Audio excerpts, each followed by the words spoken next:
Hey there, book club. This is Dan from One Man Book Club with The Tsar of Love and Techno by Anthony Marra. This is a book that has been sitting on my TBR for a long time.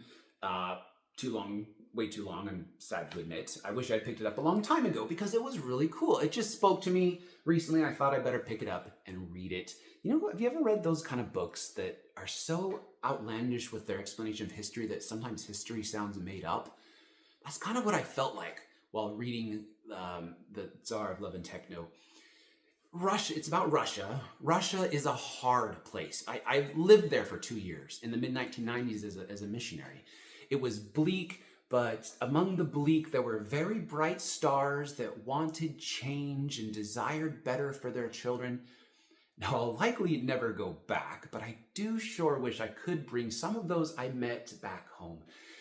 If only I could have read The Tsar of Love and Techno before I moved there. I would have understood their stories and their past so much better because the stories and the experiences in this book are the stories and experiences of the people I became close to. I met Chechens, I met addicts, I met the mob.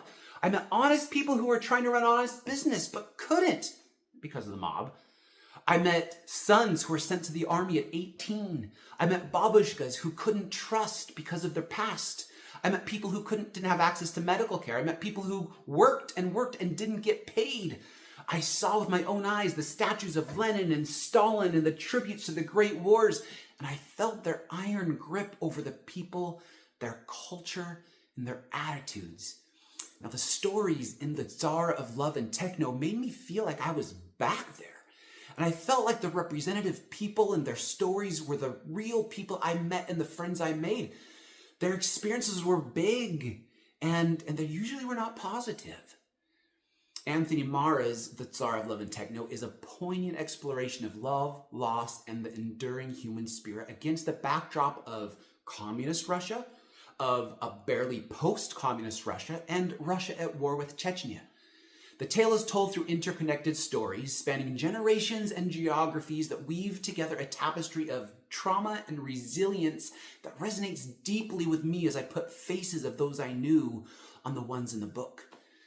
The words are lyrical and unflinching. They capture the beauty and brutality of life with equal measure. The characters, from the young soldier grappling with the horrors of war to a censor who manipulates history under communism, are complex, but they are real. And their stories are imbued with a sense of history and place as the author accurately explores the lasting impact of the Soviet era and the Chechen conflict. One of the novel's greatest strengths is that it's able to find those bright lights I saw.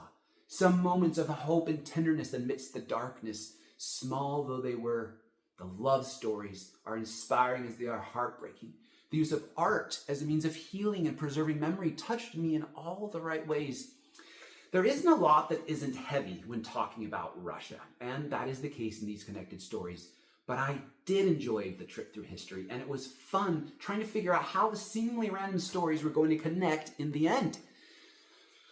Certain of the harder characters use quite a bit of strong language, so be aware of that. No other significant content concerns, though. This dad says The Tsar of Love and Techno is best for 18 and up.